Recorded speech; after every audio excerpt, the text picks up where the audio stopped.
The way to be more articulate is not to obsess about all the worthless words you're saying, like, kind of, sort of, but rather to be laser focused on which words you're trying to choose. You may right now be very accustomed to just opening your mouth and letting a bunch of words fly out, fully 40% of which are not that useful. So finger walking forces you to really almost obsessively think about, what the heck am I actually saying? Well, you don't have to do this too long, and all of a sudden you will have a much greater awareness of choosing words and ideas than just kind of free-form letting them fly out of your mouth all the time.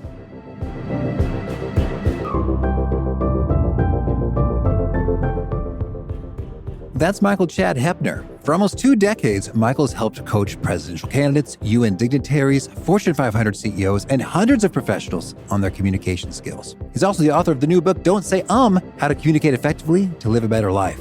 So you'll learn 1, the key reframe that transforms your speaking, 2, how to break the habit of filler words, and 3, the simple trick to clear enunciation. And if you'd like a quick summary recap of these items in written form, I recommend you sign up for the free Gold Nugget email newsletter at awesomeatyourjob.com. Those are the gold nuggets at awesomeatyourjob.com. I'm Pete Mockaitis. This is How to Be Awesome at Your Job. And now, here's Michael.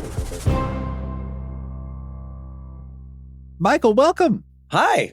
Thanks for having me. Well, I'm so excited to get into some of your wisdom that you've packaged in your book, Don't Say How to Communicate Effectively to Live a Better Life. We love all those sorts of things. And it's funny, as we're chatting, I'm going to be so self-conscious about saying in this whole conversation. You know, I am not the police, to be clear. So I promise you, I'm turning that off, that awareness right now. But truthfully, the point of the book, of course, is not that you can never say The point is, they should not skyrocket when you're thinking more about yourself and less about your audience. That's good. That's good. Well, I was going to kick us off by asking if you could share a particularly surprising or counterintuitive discovery you've made from many years of training so many folks on communication. What do us humans need to know about communication that we tend to not know? Yeah, it's a simple idea, which is this. We think all too often that talking is all about thinking. Like, if I have smart ideas and I think of smart stuff, I'm going to say smart stuff. And it's simply not true. Speaking is physical. If you put your hand on your throat and you say, communication is a physical art, you'll feel your hand vibrate. If you pound on your chest a little bit, communication is a physical art, your voice changes. So the idea that communication is all about thinking messes us up badly. And instead, what we should do is use physical tools and use kinesthetic learning to get better at speaking. Michael, I love this idea a lot. And this is a bit of a theme that's come up a few times in different domains, in that many solutions are not thinking or cognitive based in order to get to. And here you're saying that communication is not about thinking, but it's a physical art, like pumping iron or dancing. Yeah. And the thing that's so liberating is, just like pumping iron or dance or any kind of physical or athletic discipline, you can build muscle memory and get better very, very quickly by doing the right exercises.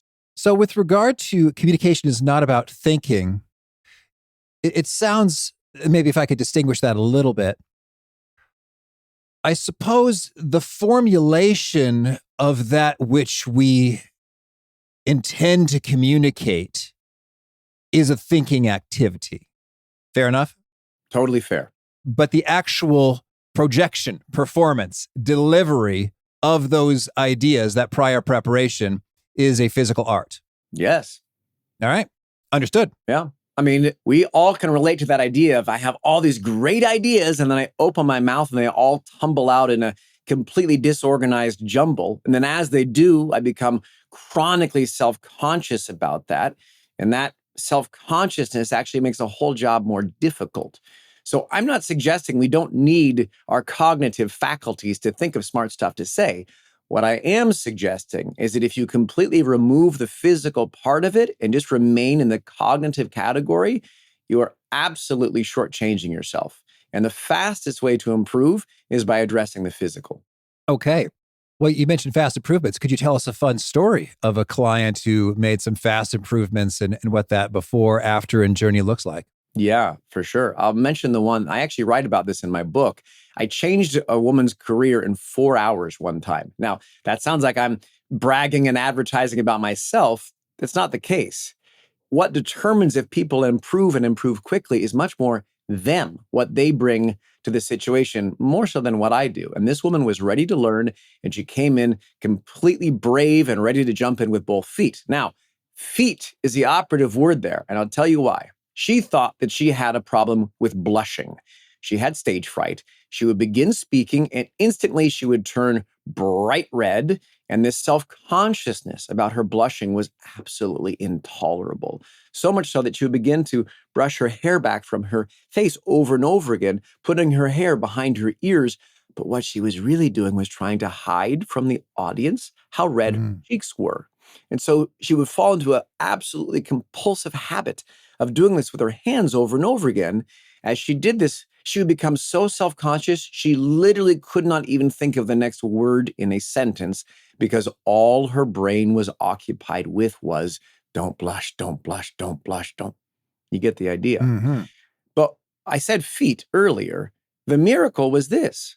We didn't focus on blushing. We didn't even focus on hair smoothing with her fingers. What I noticed right away was that she constantly shifted her feet back and forth, back and forth, back and forth, almost as though she was looking for somewhere to stand that was solid ground. So instead, I simply put my hands on her feet. And in fact, I even went further. I tapped the top of her feet as though I were putting little thumbtacks through her feet into the floor. I made her feet anchor into the ground. And all of a sudden, when she did that, it unlocked a virtuous cycle in which her delivery tools, meaning how you say stuff, not just what you say, her delivery tools totally transformed. Her breath slowed, her mouth opened, her spine got longer, her hands opened up and got freer, and all of a sudden, her body began to operate in a way that set her up for success. She calmed down, the cheeks didn't blush, and she could actually think of the next word to say. And we did this for about 4 hours. She built a brand new muscle memory, and she literally got over her stage fright in 4 hours.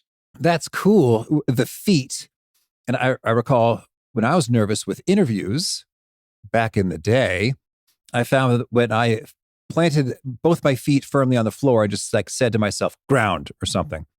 That just sort of made me feel solid. And I don't know. I thought it was maybe a me thing, but maybe you're finding some universal insights here, Michael. What's up with the feet? Well, your body is evolutionarily designed to do some things. I mean, think about the sacrifices in terms of evolution we had to make to be able to stand on 2 feet rather than 4. They're massive. If you do martial arts, do you stand all crisscrossed and slouched over and constantly move your feet? No. If you're learning a dance step, do you constantly shuffle your feet? No. We are built to have a stance in which we're stacked as tall as we can, anchoring our feet into the floor so we're balanced, so we can do all kinds of things, like even have our hands free to implement tools. And our voice unlocks very powerfully when we are as tall as we actually are. And your feet being grounded is the first foundational step of that. So it's not just you. In fact, folks out there who are listening, next time you're giving a speech or any kind of presentation in which you're standing, see what unlocks when you just ground your feet into the ground, just like Pete is talking about doing. And I think you can even ground your feet into the ground when you're sitting and it does something. Yeah, you're exactly right. But I'll add a layer to it. Anyone who's ever taken a yoga class and heard the yoga instructor talk about your sits bones, that's if you sit on your hands and you feel this kind of bony part of your pelvis. That's the bottom of your kind of hip girdle would be one way to think about it. Here's the sentence. Those are the feet of your torso. I'll say that again. Those are the feet of your torso. So even if you're seated, you can think about those anchoring into the chair just as your feet would anchor into the ground. Well, while we're talking about tiny adjustments and posture, I think I've also noticed in college, I took one modern dance class just to keep enough credits to keep my scholarship. It was actually a really cool experience. And we talked a lot about, quote, pulling up, which for a while, it took me a while to say, what are we talking about? And we had to read a whole article entitled, What Does It Mean to Pull Up? Which was actually very useful. And so they suggested imagining like a rope attached to, I think it might be called the suprasternal notch. Am I using these words right? Like in the middle of your chest, like above your nipples, like right in the, if you were to cleave you in two, yeah, by maybe 4 or 5 inches above the nipple line, like you could feel a little notch. And I have found, sure enough, that when that area is like hunched just a little versus it's truly elevated as though a rope were pulling me upward, it's like night and day in terms of the alertness or the with itness. Michael, can you explain this much better than I'm doing now? Yeah, I'd be happy to try. All right, for sure. Look, yes to that adjustment. And I'm even going to add another one. Imagine you had another string on your back. So think of yourself almost like a marionette, a puppet, and you have one on both sides. And those strings are gently pulling you up. So you almost can feel that full circumference of a circle around that widest part of your chest. Now, go even further, because in the chapter on posture in the book, I actually give a different image, which is imagine your head is a helium balloon and it's gently floating up to the sky, and your spine is a long string on the end of the helium balloon. And you're getting taller and taller and taller, not through muscle effort, but through ease and release and grace. This is important because the way we learn posture is dead wrong. We hear all these conventional wisdom phrases like sit up straight or pin your shoulders back or pull your shoulders back. Now, the problem with all of those things is they actually fit in a weightlifting class. Your spine is not straight, so you should not endeavor to sit up straight. Your shoulders should not be pulled back or cranked back because that's using a bunch of muscles that are about building muscle strength rather than what posture should come from, which is balance and alignment. Now, the reason this feels so miraculous to you when you do it, I mean, first of all, there is a bit of just a endorphin rush from using our body in big, physically expansive ways. But as it applies to speaking, if you're not being as tall as you are, your diaphragm does not have as much room to drop down and push your guts out of the way so you can actually take a full, big, deep, relaxed breath. So very often when I coach people on posture, the first thing that happens when they begin to be as tall as they actually are is they yawn. All of a sudden. And the reason they're doing that is not because they're tired, but the exact opposite. Because for the first time in that day, all of a sudden, their diaphragm has the space to actually drop down. What happens? Their lungs begin to inflate with air automatically and they go into a yawn. And the whole body relaxes and releases a little bit. So that's a tiny bit of a explanation of some of the things you might be feeling when you allow yourself to have that taller, released posture that your body is craving. Yeah, I like that a lot with regard to the helium balloon floating situation.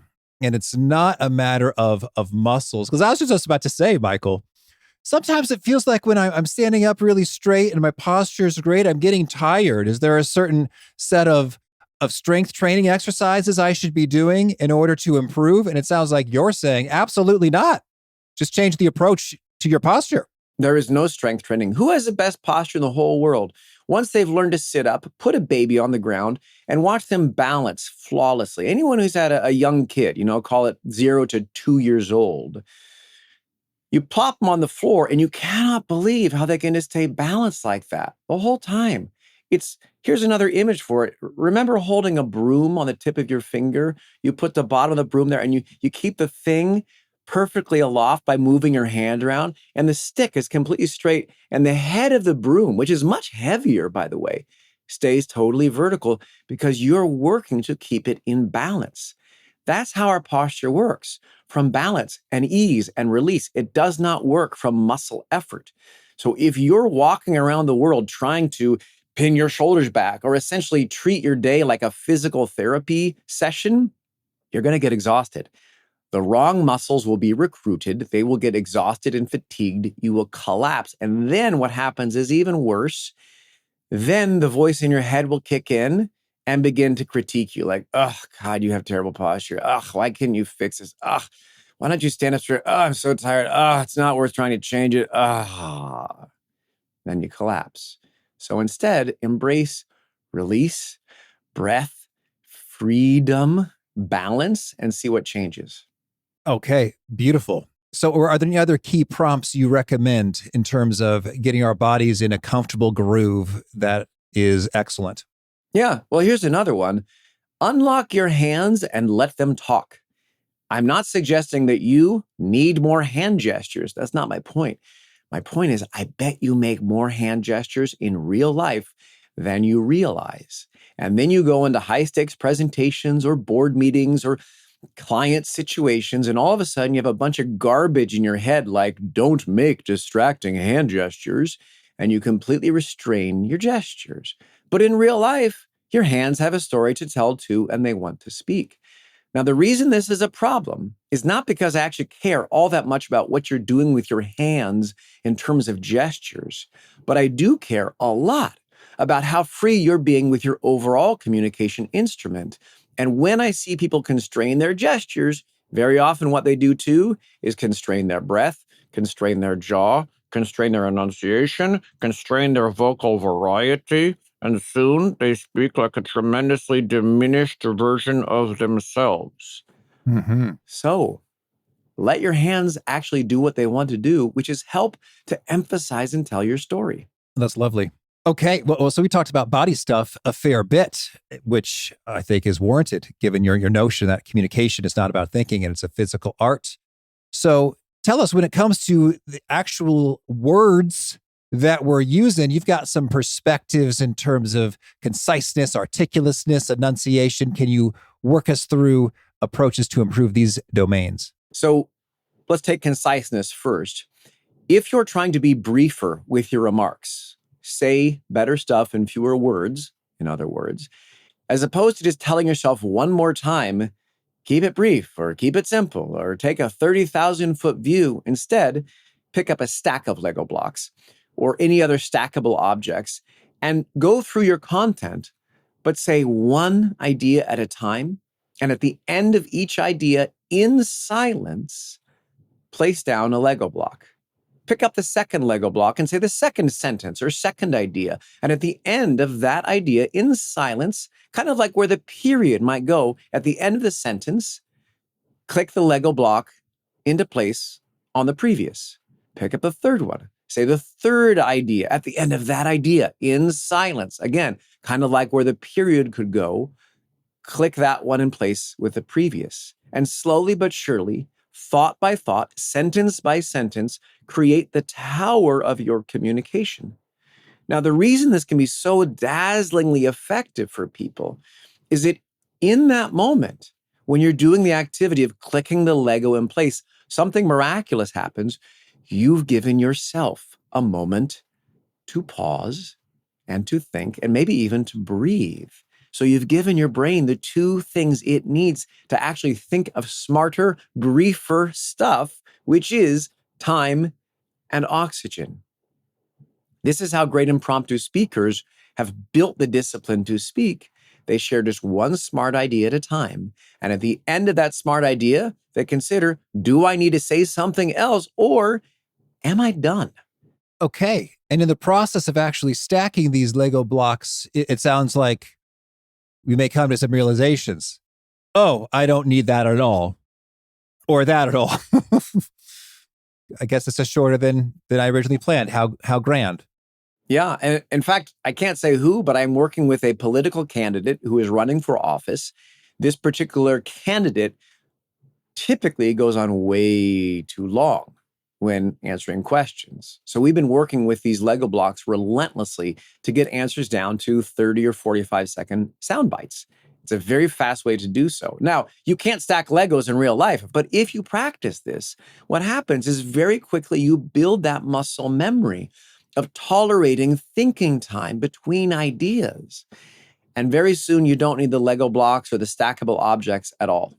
Now, Michael, help us out with this muscle memory notion. I think some of us fear silence because of any number of dimensions. But when you mentioned a political context, I'm thinking about, oh man, when you have multiple guests on a news show or a debate stage, it just feels like, oh, if there's a split second of silence, someone's going to grab it.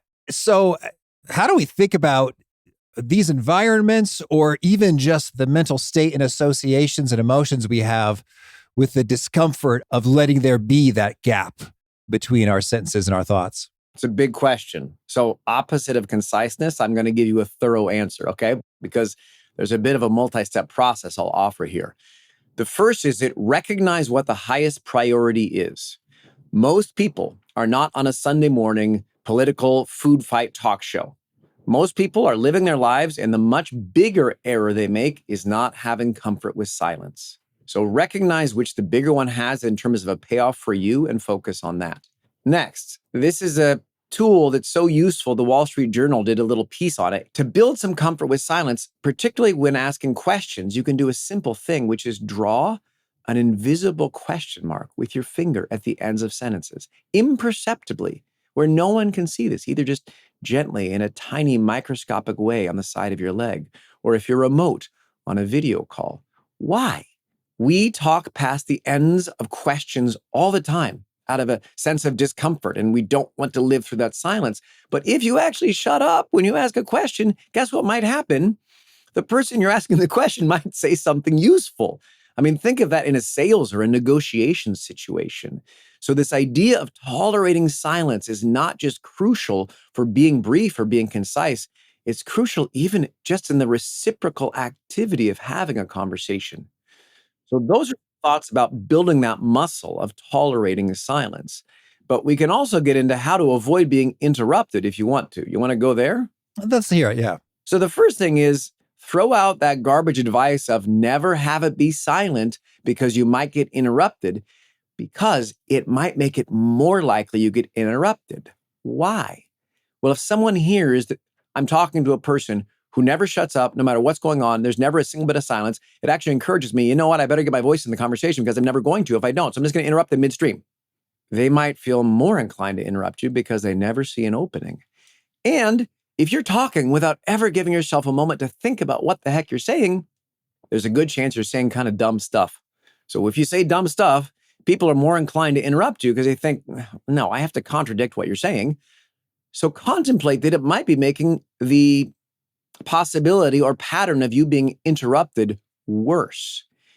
If you're afraid of being interrupted, instead, work on what's called laddering. And supposedly, Margaret Thatcher studied this to try to figure out how to make sure that her political adversaries would not interrupt her. And what it means is that you build using all 5 P's of vocal variety, not just pace, all 5 P's of vocal variety. You build your way through a bit of speaking so that people recognize you're not done yet. And I'll do this in one sentence so you can see it. Laddering would be a tool in which you use ever accumulating vocal variety to let your listener know that you have not reached the end of your sentence. Now, I'm doing it in a very exaggerated, absurd way, but you hear my point. You can show people you're not done speaking yet with the adamance and forcefulness with your speech, and it doesn't have to be by talking as fast as humanly possible. Mm-hmm. And so you said there's 5 P's. What are the 5 P's? Pace, pitch, pause, power, and placement. Now, what do you mean by power and placement? Power is volume. That's loud and quiet. And placement means where the sound is placed in the body. So, as an example, if you have a friend with a really nasal voice, the placement of their voice is primarily in their nasal passages. And that's where the sound is amplifying. Our voice amplifies throughout our body. So, where is it placed? Now, the key thing with all of these 5 Ps is to, for the most part, use more variety. Because typically when we're in a fraught communication situation, we contract and use less. Okay. And so different placement would probably imply a different pitch, but it's possible, so many P words, it's possible to have different pitches in the same placement. Yeah, you're right about this. You could disentangle them from each other, but they're incredibly hard to do so because they work together organically to create emphasis and drama and surprise within what we're saying. And if you don't believe me, just imagine trying to get a dog interested in a stick that they're allowed to chew, but not the cell phone that they have found. And imagine yourself comparing those two things for the dog. You would use all 5 of your different dynamics of vocal variety to make one thing seem really cool and exciting and one seem really boring and silly and uninteresting. They work together, these 5 Ps. I like the dog example. I think you'd also use a small child. I have a 10-week-old golden retriever puppy right now, so dog is front of mind. That's what's going on. But yes, it works for kids too, for sure. And by the way, if you want a quick way to unlock this, try an exercise I call silent storytelling. And all it means is you have to speak, but exaggerate every single part of your speaking except for your voice. In fact, put yourself on mute and think of this like lip syncing. Mouth the words, move your hands and your gestures like crazy. Allow your face to be terrifically expressive, but do it without any sound. It's as though you've been muted on a TV. Do it for a minute or two, and then all of a sudden, let your voice back into the equation, and you're going to hear all of a sudden so much more expressivity come out of your voice because you're moving your body in a much more dynamic way. It's a very quick hack to unlock a lot more vocal variety for people who struggle with at times being more monotone. Okay, thank you. Well, we talked about conciseness, then we had a fun little detour through some 5 Ps. How about articulateness and enunciation? Yeah, let's look at both. Again, I'll jump right to something very tangible and very practical you can do. There's an exercise in my chapter on articulateness called finger walking. And in case you're just listening, what I'm doing is walking my fingers forward, choosing each and every single word that comes out of my mouth.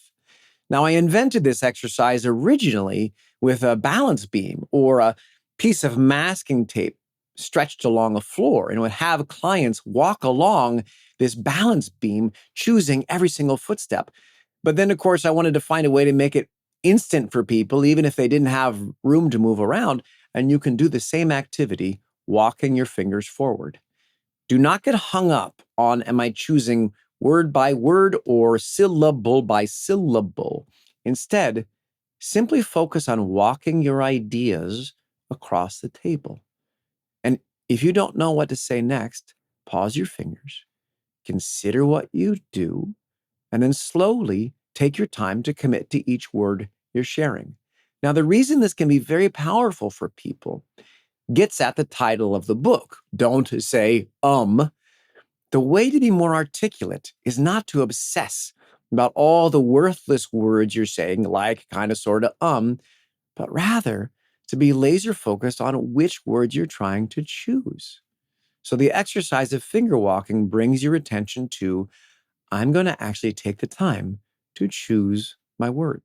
And the idea as we do the finger walking is that each fingerfall, footfall, step, if you will, corresponds to one word that I'm saying. Well, listeners, I'm sure you could just hear that Pete was practicing just now. So thank you for practicing, Pete. It's not quite that rigid. If you do it for a few minutes, what you're going to discover is that it doesn't actually correlate to every single syllable, nor each and every word. What begins to happen is the activity helps you choose words or phrases, but it forces you to actually choose those ideas as opposed to just opening your mouth and letting words fly out. So practice it a little bit. You'll develop your own rhythm, and it doesn't have to be quite as rigid. It doesn't have to be quite as rigid as you're talking about. A different way to think about this is, imagine you were a ballerina, or your hand was, And the ballerina is trying to tiptoe through a field of tulips and not disturb a single flower petal. That's the kind of specificity I'm talking about with your fingers. And what happens, like magic, is you become that specific with your language too. And it unlocks what I call linguistic precision. Okay, so we're sort of physically and visually representing with our own bodies a rhythm or groove between speaking and pausing. Yes, thank you for that synthesis. Here's the crucial thing. You won't have to finger walk for the rest of your life. If you try it right now, by the way, it's challenging, but it's challenging on purpose because you may right now be very accustomed to just opening your mouth and letting a bunch of words fly out, fully 40% of which are not that useful.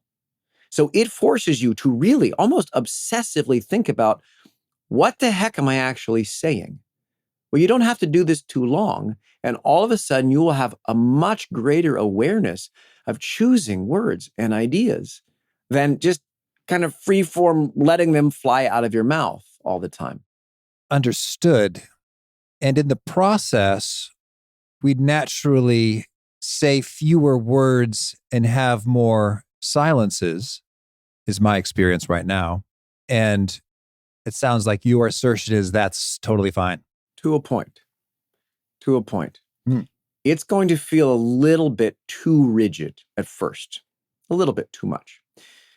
What I'm suggesting is this is a radically different way to learn a behavior. Most people try to get rid of filler and useless words and be more precise and articulate by doing the advice of the title of my book. Don't say don't say like, don't say kinda, don't say sorta, don't talk too fast. A whole bunch of thought suppression. It doesn't work. So this is a different way to learn. You practice this a little bit. You bring a hyper awareness to which words you're actually choosing. And this uses what's called embodied cognition. You're learning with something besides just your brain. You're learning with your body. You do this a little bit, a few minutes each day. Very quickly, you're going to build some muscle memory with linguistic precision, and you won't have to walk your fingers at all. Understood.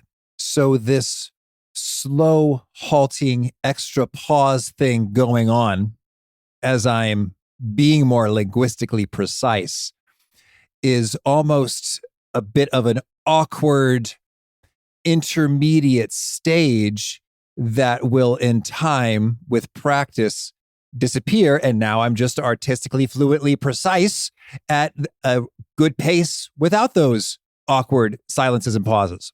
Yeah, absolutely. Now, in my experience, in 15 years of coaching this exercise is like a magic bullet, transformative for about 60% of people. 40%, it is legitimately too complex. It's too much of a cognitive load. It actually kind of throws them off.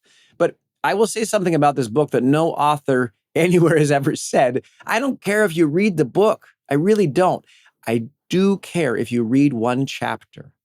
So find the area of communication that has, historically been a bugaboo or a challenge for you and get better in that one area.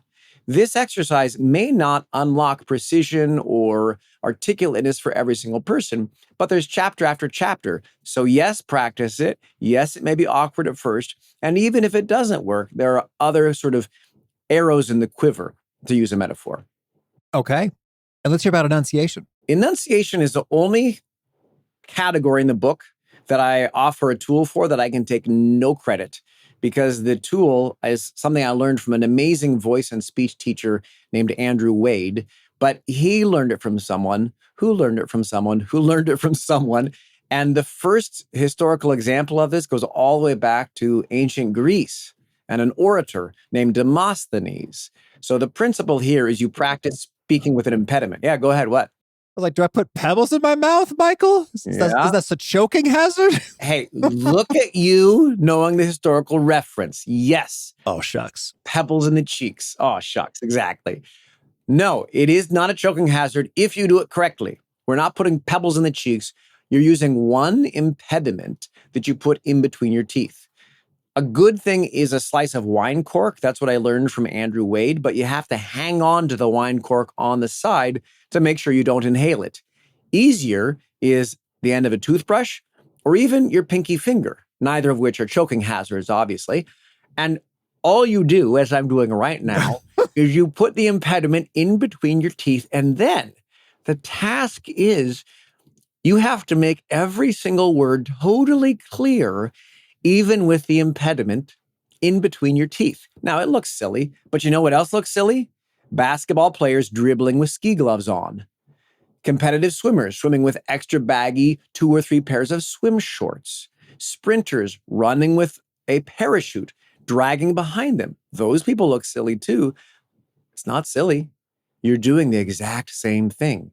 You're building stronger muscles by making the physical activity more difficult. And by doing this, all of a sudden, all the muscles of enunciation, because they are muscles, get stronger because they have to fight past an impediment. Then you remove the impediment and voila, your enunciation is better. That's good. Well, Michael, this is so much good stuff. Tell me anything else that's really good and juicy and powerful you want to make sure to mention before we shift gears and hear about some of your favorite things. I just want to make sure that people get this really clear sense. Wow, there's almost a tool for each of these things. And there is. And the point is you can treat yourself like the communication athlete that you are and use some of these innovative approaches to build some new muscles. And with that, I want to just quickly mention the first 2 that we didn't get to. For posture, in the book, but also in real life, if you don't have the book, make a paper crown and imagine you're walking around with a crown on your head and you're a regal monarch. And for grounding your feet, in the book, I actually have a page where there's 2 silhouettes of footprints. You can stand on the book and keep the pages adhered to the floor. So for each of these places, you might feel like you have challenges in your communication life. There are ways to approach it, and physical, innovative ways that can create change very quickly. Now, with the crown on your head, I'm thinking about a recent trip to Burger King with my kids and Yes. the Burger King crown. Yes. And those things stay on pretty good, even when we're bobbing it all over the place. So is there some nuance to how I do the crown exercise? Yeah. Well, the nuance there is there's a bit of imagination that has to happen. Put it on and then challenge your kids or whoever you're with. Walk around, allowing the crown to give you the regal bearing of some legendary monarch. If you're with kids, make it a game. See who can stand as tall and walk as elegantly and regally as a monarch. And you're going to notice very quickly what that unlocks is the exact kind of posture we were talking about earlier.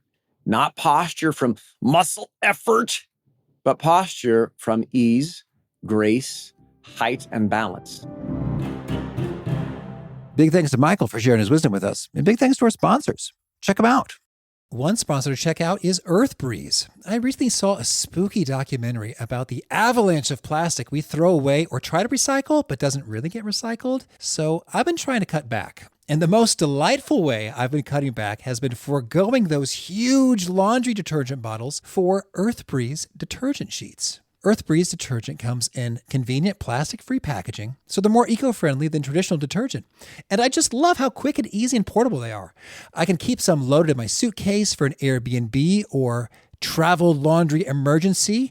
I'm ready. And I save a good 20 seconds of carefully trying to pour and measure liquid detergent into the machine by tossing a quick and easy sheet in there. I love their scent-free version, which is easy on my clothes and skin. So check out Earth Breeze for an easy way to get clean clothes without all the plastic waste. And get 40% off with your subscription at earthbreeze.com/awesome. That's earthbreeze.com/awesome. One sponsor checkout is Acorns. If you've got a New Year's resolution to save more money this 2025, don't be among the 92% who fail. Become awesome at saving your money with Acorns. Acorns makes it easy to start automatically saving and investing, so your money has a chance to grow for you, your kids, and your retirement. You don't need to be an expert. Acorns will recommend a diversified portfolio that fits you and your money goals. You don't need to be rich. Acorns lets you invest with the spare money you've got right now. You can start with $5 or even just your spare change. And it doesn't take much time at all. I find the Acorns site and app to be beautiful, easy, convenient. NerdWallet rates them excellently, and so do I. So head over to acorns.com/awesome or download the Acorns app to start saving and investing for your future today. And a little disclosure here, paid on client endorsement, compensation provides incentive to positively promote Acorns. Tier 1 compensation provided. Investing involves risk. Acorns Advisors LLC, an SEC registered investment advisor. View important disclosures at acorns.com/awesome. Okay, thank you. Well, now could you share with us a favorite quote, something you find inspiring? There's two quotes, and I'm going to mangle them a little bit, but it's more important people remember the idea than even the quote. One's Buckminster Fuller. If you're trying to change something, don't try to fix the old model. Invent a new model that makes the old model obsolete. And the other quote is from Teddy Roosevelt, which is something like the best reward in life by far is doing work worth doing. Okay. And a favorite study or experiment or bit of research? We use that system of 5 Ps I mentioned to look at politicians' speeches. And it turns out, pretty straightforward, politicians who use vocal variety are evaluated by their audience as more authentic. Politicians who never use vocal variety are evaluated as inauthentic. And in politics, being labeled inauthentic is like the kiss of death these days. Beautiful, thank you. And a favorite book? I'll tell you what I'm reading currently that I like the best. I don't know about favorite book ever, but currently it's Moby Dick. And part of the reason is it has the most dazzling piece of brevity. The first sentence is 3 words long, and 2 of the 3 words are monosyllabic. Call me Ishmael. And a favorite tool, something you use to be awesome at your job? My favorite tool in terms of software is Otter. It's an app that does a bunch of transcription. And part of the reason I love it so much is it's really good at notating what you're saying. And I love to explore the dynamic of how humans speak versus how they write and how our language is different in those 2 different sort of processes. And so very often I like to actually write some stuff by first talking it out, and Otter lets me do that. Michael, I want to get your hot take on this. There is a real difference between how we speak and how we write. And where I find it most pronounced in my life, hundreds of times over, is in bios, because bios are written, and then I speak parts of them. And so when there is what is it called? A dependent clause, like a graduate of Harvard Business School, John does blah, blah, blah. And so I feel like that was made for writing and not for speaking. So I feel silly speaking it, even though we understand when I'm doing a bio, I'm going to be reading something that's been kind of provided and edited, but I feel off and I change it. So any idea what's going on here? What? Yeah. First of all, you're doing your guests a real favor by changing it real time. Because if you noticed when you just said that, you even took on kind of a game show host voice. You said, graduate of Harvard Business School. So it's very difficult to read overwrought, flowery language that really is made for writing. It's very difficult to read that without any degree of mockery because it sounds ridiculous when we say it out loud. So you're doing your guests a favor by translating that for them real time, it sounds like, perhaps, sometimes even. What is going on here is, of course, they've looked at this, is that our brains are even stimulated differently based on how we're using language. And the activity of writing is fundamentally different than the activity of speaking. And yet we think they're identical. I'll give you a quick tool for this. This is, in fact, in the book. It's called out loud drafting. And if you want to get better at writing speeches, things that you're going to say, come up with content that's then eventually going to be spoken out loud and make it better, use this tool, out loud draft. As opposed to picking up a keyboard and tapping away to start. No, stand up, walk around, record yourself so you have the transcript in case you say something genius, and then talk it out real time on the fly. First time might be bad. That's okay. Do it again. Second time is still bad. Do it again. By the third time, it's going to be better. And then you can go to the keyboard and write some stuff down. But only once you've done that, because then the writing is going to sound much more like how people talk anyway. This is a tool I use in politics all the time so that speeches sound like direct first-person address as opposed to recited talking points that cover every single bit of policy that I need to in order to get elected. Yes, I think that's dead on. And I guess you said politics. I'm also thinking about sales copy. I've heard a great phrase I liked, which was join the conversation occurring inside your prospect's head. And I thought, yeah, that is what I find persuasive, at least when I'm thinking about buying something, is that. And if it does sound flowery, elevated, like a grand essay, I'm less persuaded in terms of thinking, oh, this is awesome and I want it and I need it.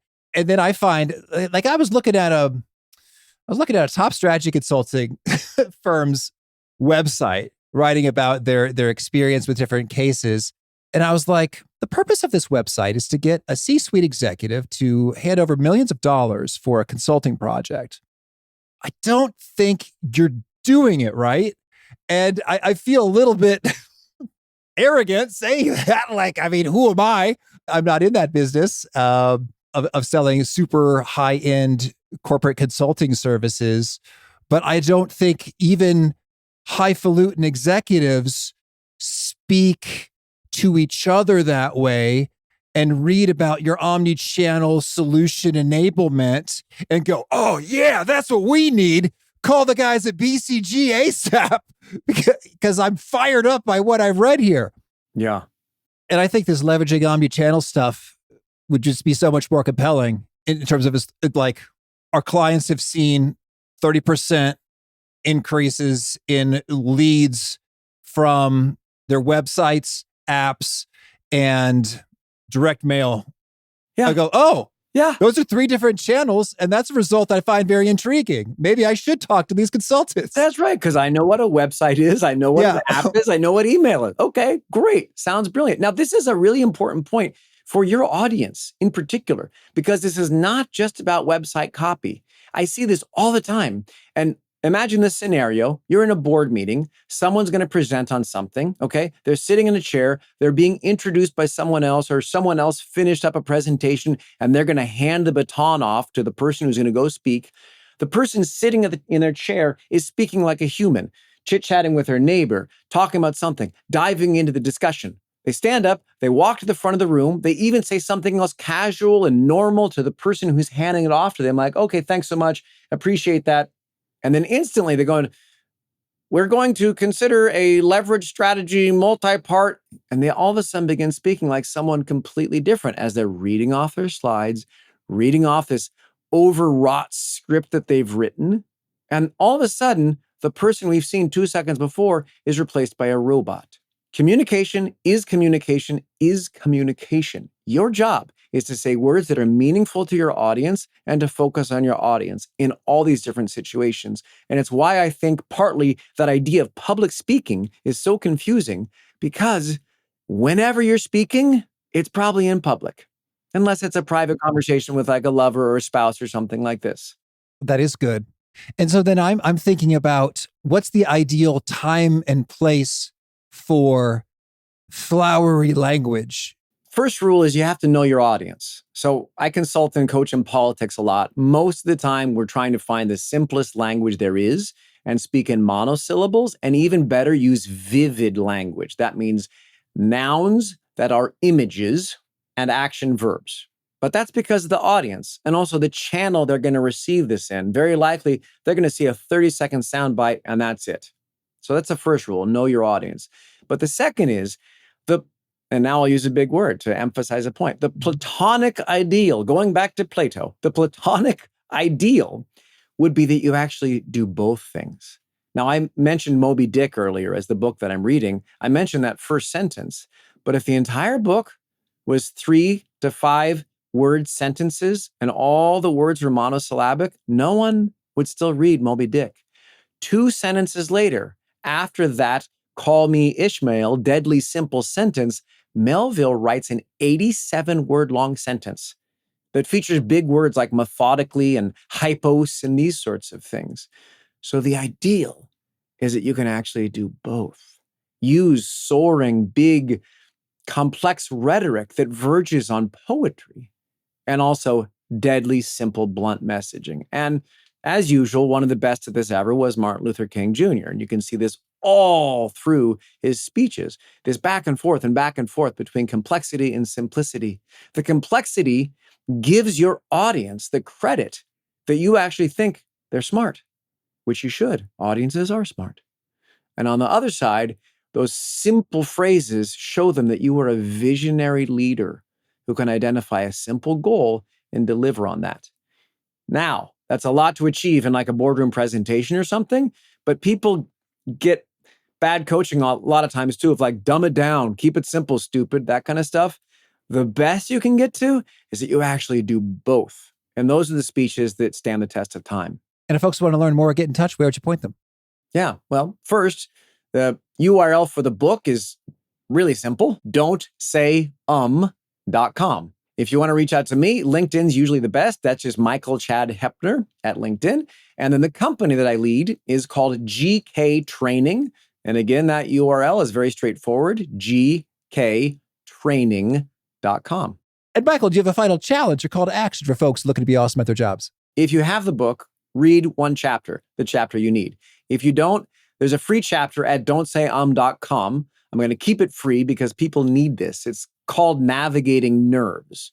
So a challenge there is read that chapter and discover how actually your approach for navigating nerves might be totally counterproductive, and give yourself a new tool. All right, Michael, this is fun. Thank you. I wish you many meaningful communications. Thank you so much. And the same to you.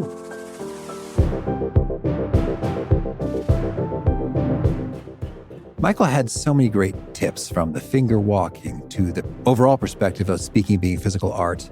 But what I'm digging the most is the posture. It's not a matter of muscle or endurance or grit or working it, but rather how we imagine the prompt, the rope, the strings pulling us upward, and then just feeling tall and relaxed into that position so you can maintain awesome posture all day. Wish I learned that when I was hearing straight back as a teenager. Great stuff from Michael. If you want to check out the show notes or the transcript or the links to items that we've referenced, please visit us at awesomeatyourjob.com/EP1026. Hope to catch you next time, and peace.